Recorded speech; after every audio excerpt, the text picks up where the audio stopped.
Told me I had no storage, and I deleted. I went through messages, deleted a bunch of stuff. I deleted apps. I deleted emails. I deleted so many photos. Like I deleted a bunch of stuff permanently, and then put everything else into delete to recover. And that bitch still couldn't fucking do it. So I feel like the first thing you can talk about, you were telling me in Target. Yes, self-care. Okay. How do you feel about self-care? It's tips. So speaking of self-care, I'll be right back. I'm gonna grab us both a chair to put our legs up. Okay.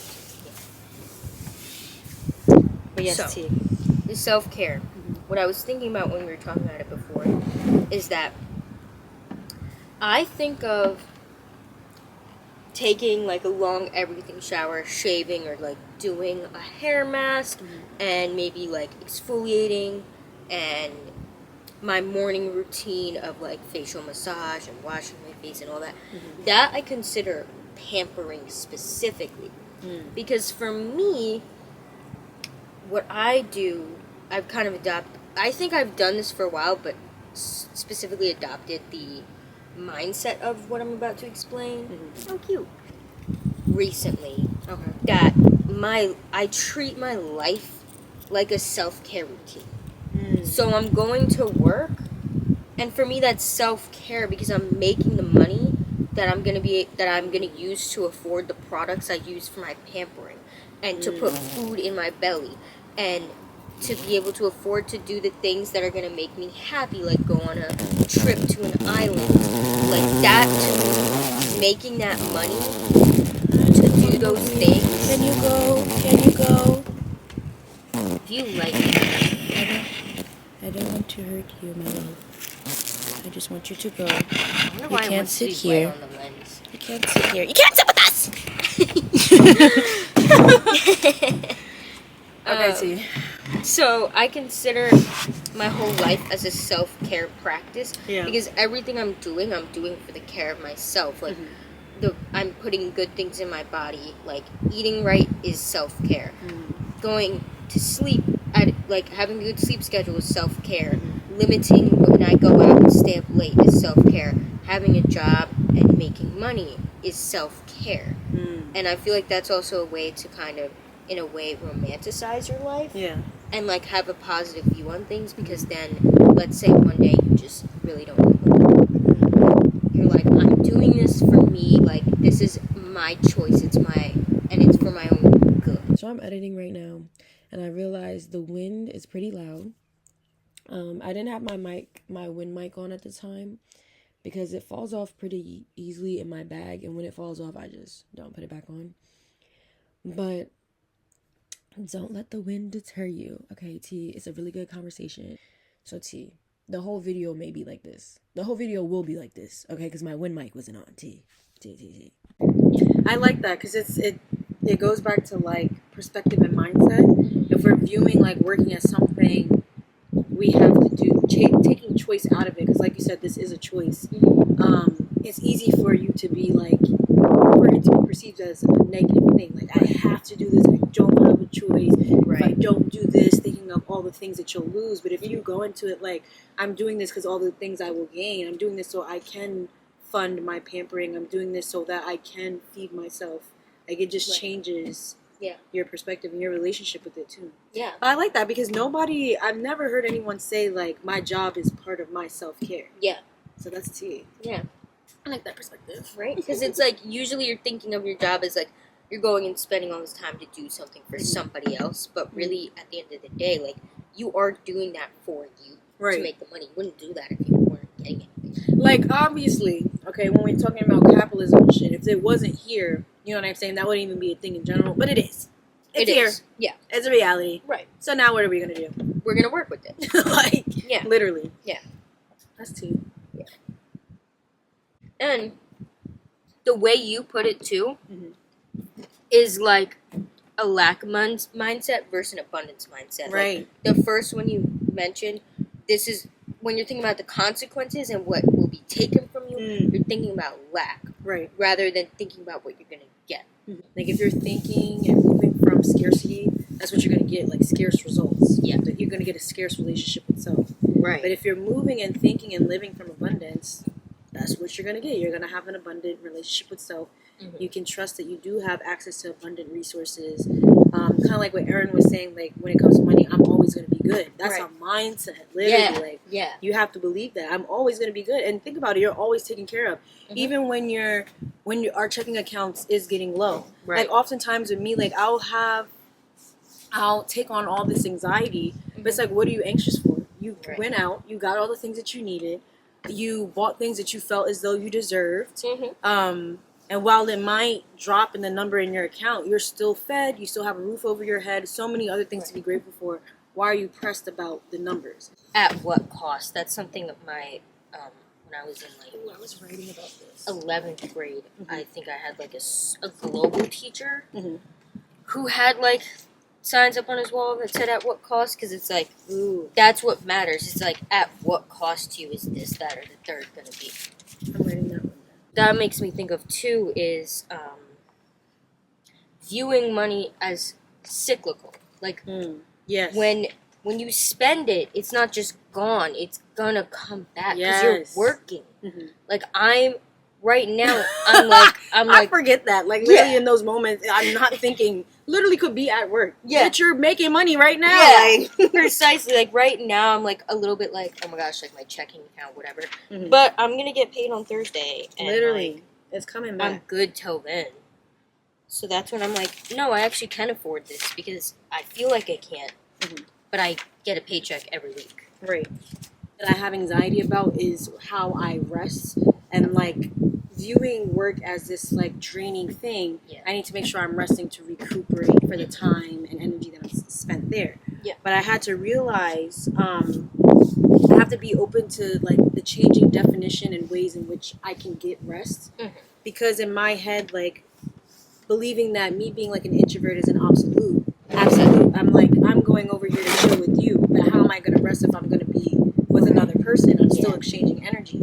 But like, I was writing like I'm appreciating the pockets of solitude, the time I do have to myself. Time to myself won't always look like resting in bed, binge watching one of my favorite shows.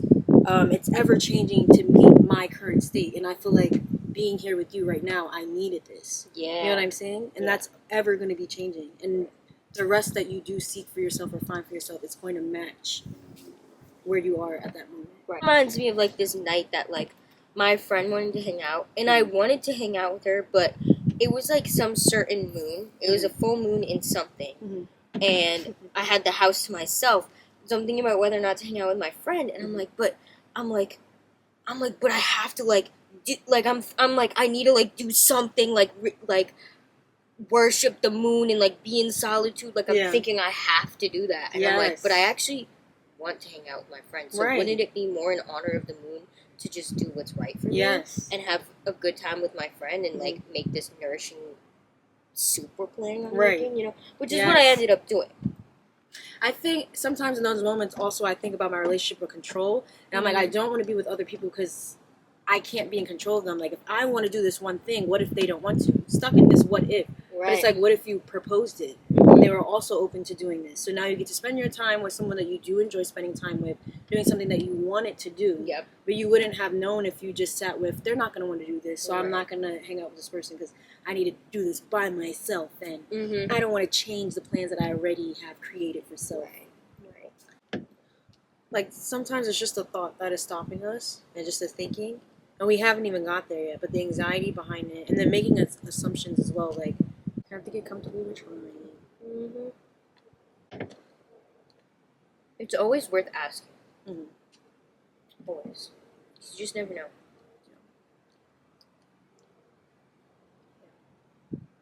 And you can get clarity, like when I asked about, dude, I like going to that thing. And then I had all this clarity on, like, the two of us outside of that one situation. That's what I'm, especially with crushes. Like, I feel like there's so much anxiety behind that as well.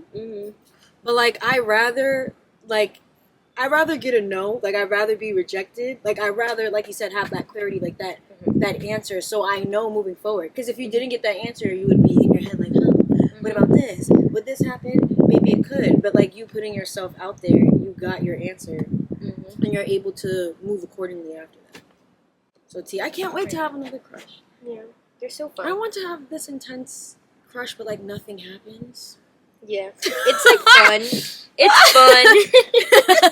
What is it called? There's like a word for it. Word for like, it's not torture, but it's like kind of like what is the like edging?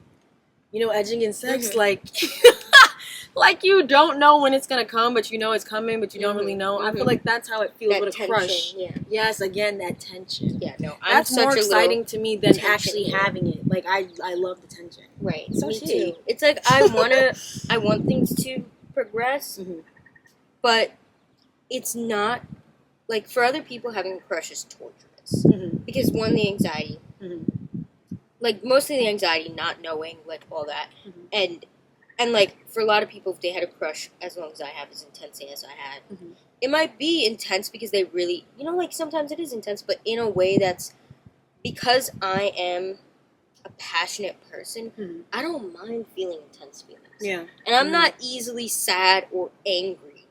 So when I can feel something deeply, I like it. Yeah. So for me, the intensity, like on the nights when it's a blessing. It's a gift. Yeah. On the nights when I am like, damn, like when I'm really just wishing I could just be in his arms, like so badly, like I just enjoy that yearning. Yeah. You know? Like, okay, so how do you... That's a good segue. Yeah. Because I often feel sometimes I will have some yearning, but because I just automatically assume it's limerence, I try to stop myself. Like, stop making up these scenarios in your head. Or, like, when do you know to allow yourself when... Like, how does that work for you? Basically, there have been times where I'm like, yo... I'm like, what's wrong with me? Like, I'm doing too much. Like, I'm like, if they knew I thought this way, they would think I'm crazy. Yeah. You know?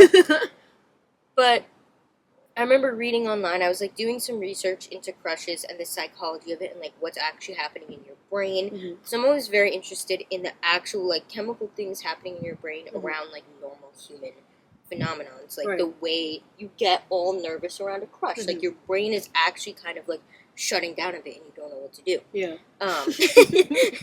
Like literally it's happening. And so I remember one time looking into it and feeling very validated because it was like on Reddit or something similar to Reddit, but it was one person like saying like, they were like, why do I get crushes so intensely? Like, what's wrong with me? And they were saying that, they were like, I just feel like I need to stop having intense crushes because the space they're taking up in my mind is like could be negative space for something else, basically. And someone responded and was like, okay, well, first of all, if you think about the words you're using right now, negative space, why do you want that? Right. And like if you want to fill your mind with other things, just also think about those other things, like as long as that's not taking away from your life. Anyway, and then this person went really passionately into all of this, that, and the third. Which, summing it up, I won't do it justice because I don't really remember. It was kind of distant. But basically, I'm just like, nah. It's not a problem. Because love is literally the strongest thing. Like, I wouldn't do anything I do if it weren't for love. You know, like, if there was no one on this planet Earth, I wouldn't just wake up and go to work. Yeah. Like, I'd be standing here like, I don't even know if I should be eating food right now. Like, you know, like, there's no reason to do anything without love. We just forget about that because we get so lost in this social and economic, you know, structure. But, like, I feel like at no point do I need to stop being so dreamy because I'm not disconnected from reality. I'm just, like, it makes me happy. Like, it's nothing bad is happening. And I'm not delusional. I think nowadays the word delusional is trending, and I don't like that because people are starting to call, like, manifestation or really believing in their dreams and really going after things and just believing simply, I can and will do this. This will happen for me. Like, when you believe something will happen for you, it's going to happen because you believe it so strongly that you're going to do everything in your power to make it happen. Right. Not just because you're delusional. Yeah. But there's this whole trending idea that it's like, oh, just be delusional and you're going to get everything you want. Yeah. But it isn't that. It's being determined and believing that you can. Yeah. You're not delusional for that. Yeah. You know? Because I see that a lot, like hopping in my delusional bag, like, or like I think about like when the perfect girl thing was trending, like, or lucky girl. Oh, lucky girl, yeah. Yeah, I'm same so thing. lucky. Like, I understand the intention behind it is right. I feel like they're on the right path, like what you're doing. But it's like the execution of it. Like you said, you don't have to label yourself as this delusional person. You're not any more lucky than the next person if these things happen for you. Right. You just made it happen for yourself. Right. And I think about that because I feel like recently there's also been like this resurgence of like independence in that we're not relying on, like, there's like I feel like every few years there's like, when it comes to health, there's like this new obsession. Right. So when it was during COVID, there was like this physical health, like you want to be physically healthy, fit, you need to be clean, hygienic, you don't want to spread germs, like I'm putting the most natural things in my body because I'm against everything that's processed and so on and so forth. But recently I feel like there has been like a mental health like obsession, like I don't want to be an attached person, or labeling something as attached, like we were talking about yesterday. What word did you use? Situationships? Yes, like situationships, like for instance, like saying, labeling it a situationship when it's literally just a talking stage, or when you're first dating someone, like you're just figuring them out. It's not exclusive in that you're in a committed relationship, but that's just what you do before you get in a committed relationship. But like even things like that, like I feel like there's a fixation on terminology and making sure that you are this hyper-dependent person. Like, again, the intention is right in that you want to have a strong relationship with self so that you don't get in these relationships and lose yourself and lose your personhood and just your individuality. Like, you still have a life outside of it. But, like, again, with the extremes, it's like, so at this point, then it means, like, you need to be single. You shouldn't be in your next relationship until you have this, that, and the third buckled down. Yes, so one thing I really don't like. So, a lot of people, let's say, like, I have a friend who's been in who just recently got out of a 6-year relationship. Who she had been with this guy since high school. And in high school, she was in and out of relationships. So for her, she spent so much time in relationships that she actually genuinely needs time alone to figure herself out. Yeah. But one thing I don't like is this misconception of singleness equaling freedom. So, like, some people, when they ask me about my status and then they know I'm single, they're like, oh, yeah, like that, like, yeah, you just want to be free. And I'm like, okay, sure, but, like, if I'm in a relationship, I'm not going to be in a relationship where I don't still feel free. Yeah. Like, I don't necessarily think that you can't still get to know self in a relationship. Yeah. I think for some people, you actually do need that break. Yeah. To figure yourself out. But I don't think that's always the case. Like, for me, I could still have a lot of personal growth in a relationship, especially because I've been single for so long. So I have had so much time alone to figure my own self out, and where I'm not catering to someone else and they're not leeching off me and I'm not leeching off them. But if you're in a healthy relationship, you don't have to sacrifice your freedom. Yeah. Like, being single isn't, I'm not going to be in a relationship where I feel trapped. It also, which reminds me of you saying, like, determination. If I'm determined to maintain the relationship I have with myself while also maintaining a relationship and coming together that I have with another person, there shouldn't be a problem in where I have to fear losing myself. Like, I feel like just because it happened, like, it happens to some people, like, you go through it, there's now, like, because I'm also just speaking for myself, like, I was talking to my therapist about it. I was like, I have an internal fear. And then at one point I was blaming relationships. I was like, yeah, no, I don't think I'm supposed to be in relationships. Like, I think I'm meant to be alone because when I'm in these relationships, I'm met with these problems. But it is a you problem. Like, yes, take the time, acknowledge these things, heal whatever wounds you can do by yourself. But we need relationships with other people, like, as human beings. Like, there's so much healing that can be done within that relationship alone. Yeah. But yeah, again, just learning to write it off and then getting obsessed with, like, certain books and then, like, being obsessed with certain media that validates this view of like, I should be hyper independent. I don't need relationships. I'm going to die alone, and I'm very content with that. Yeah. And while that may be some people's reality, some people, yes, not most. You don't have to write off these relationships because of one that maybe wasn't healthy. Right. You know what I'm saying? Yeah. It's just an experience. Learn from it and keep living life. Right. Because some people get injured and scarred from one thing, and then they're really guarded, and like you said, they write it all off. Yeah. But not every relationship's gonna be different. Yeah. And it's like, if something's not serving you, know how to end it. Yes. Because some people just, oh my god, I can't stand people who just stay in relationships that are bad or that are just comfortable. Because to me, being in a relationship, even if it's bad, even if it's just comfortable, and there's not real love and passion and like ignition there, I'm like, what are you doing? Yes, I don't know if I was watching a video or reading a Reddit, but oftentimes, like even with a job, for instance, like it's not that it's terrible. I don't hate it. It's not doing me any damage, but I'm not growing. It's not provoking me to want to do more. There's no space for me to move up and elevate. And the same thing can be said about a relationship. Like we're not challenging one another. We're not learning together. There's lack of passion. Like it doesn't have to be like this toxic, unhealthy, damaging relationship for you to have to be like, okay, I need to walk away. Right. Like if it's just not serving you. Yeah. And that's like what I was saying yesterday. I won't be in a relationship if my life isn't better off with them than it is without. Right. You know, like I'm not just going to have... Because some people, it's just more comfortable for them because it's societally something seen as successful. Or maybe like some people, you know, are just more comfortable with someone else because they...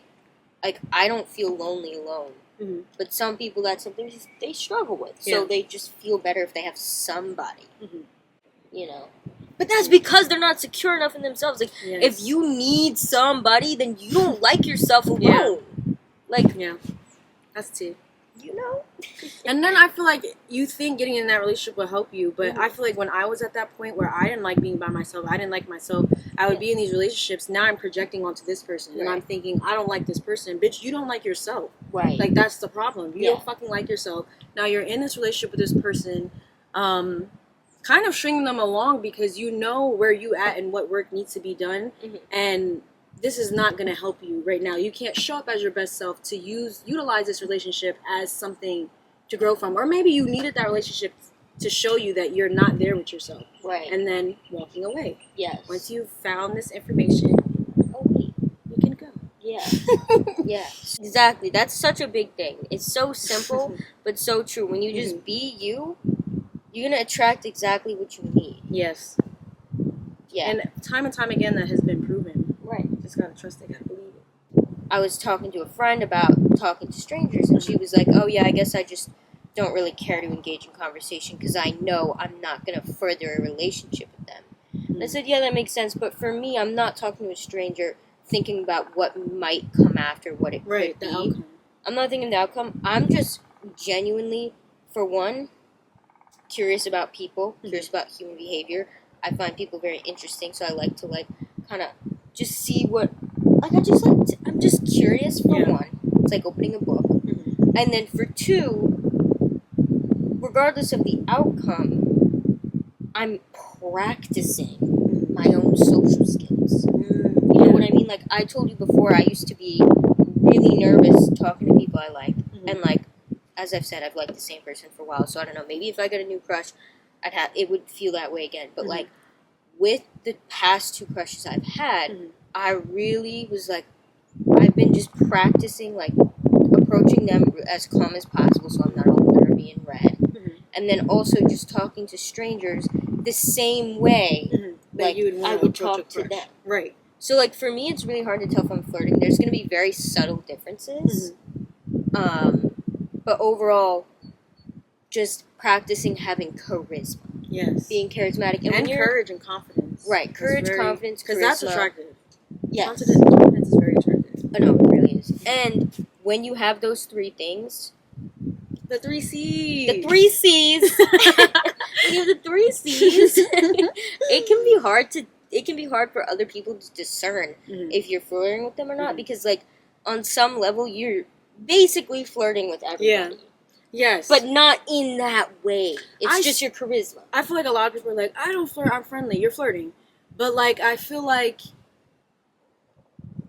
there's, like, casual flirting. Like, I'm flirting with you because you're a human being. I'm acknowledging your existence. Obviously, Right. I'm interested in you, even if it's just a stranger. Right. But I feel like if I wanted you, like, there would be a clear difference. Like, my flirting, like, at that point, like, it's very different. intentional. Direct. It's very direct. Yeah. Yes, like, you would fucking know. But if it's just somebody I just met at the bar, we're just having conversation, and that's what I like to call it, repartee. Like, you know what I'm saying? We're just bouncing off each other. Like, that's just a banter. vibe. Yes, banter. That's all it is. Right. I like it's not key with everybody. But flirting to, like, get somewhere, but Yes. it's just, you just have charisma. it's fun. Yes, like, you're just talking to another person. Like, that's all it is. Right. That's all it is. And that just reminds me, this conversation, I think I screenshotted this thing the other day. Let me see if I can find it in my screenshots real quick, because I read this and I thought you would like it. This isn't what I was looking for, but as a poet, I promise to take it slow with you. I promise to take note of all I can until I'm fluent in you, until each poem drips with your essence. The drip. Yeah, I thought please send that you're- to me. That is so tea.